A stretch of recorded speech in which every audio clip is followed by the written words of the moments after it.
Okay, good morning! Welcome to my another video. Ang sinasabi nating video ngayon ay Buhay Assessor! Yes! Ayun ngayon, nagtatax mapping kami para ito naman ay sa ikauunlad ng syudad ng Caloocan! O diba?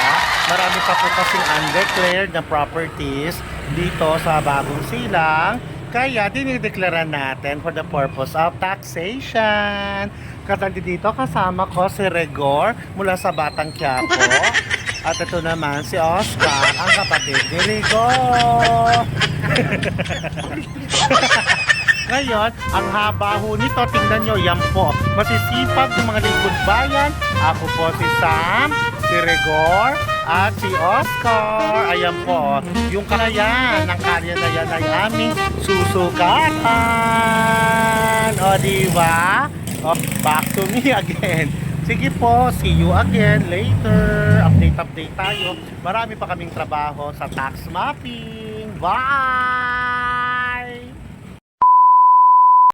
Hello, welcome back again to my continuation ng aking vlog. Katatapos lang po namin mag-tax mapping sa buong Caloocan. So panahon na para kumain ng aming lunch. Kasama namin ang kabuuan ng North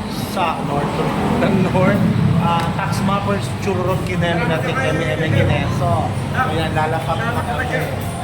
Lalapang na kami. And thank you. Ano gagawin ka? Hi sir, o nga pala, attorney Amor, boss. Thank you sa pala. Thank you so much, attorney Fernando Amor. Ang boss po namin, ang City Assessor. Ang dami namin lang po. Okay boy, ang sarap. Ang sarap ko. Sarap. Talakbakan. Alam, gutom na, ito pumulak ko. Okay, bye. Thank you, boss. Ang sarap ng ulam namin. O, sige. Check nyo.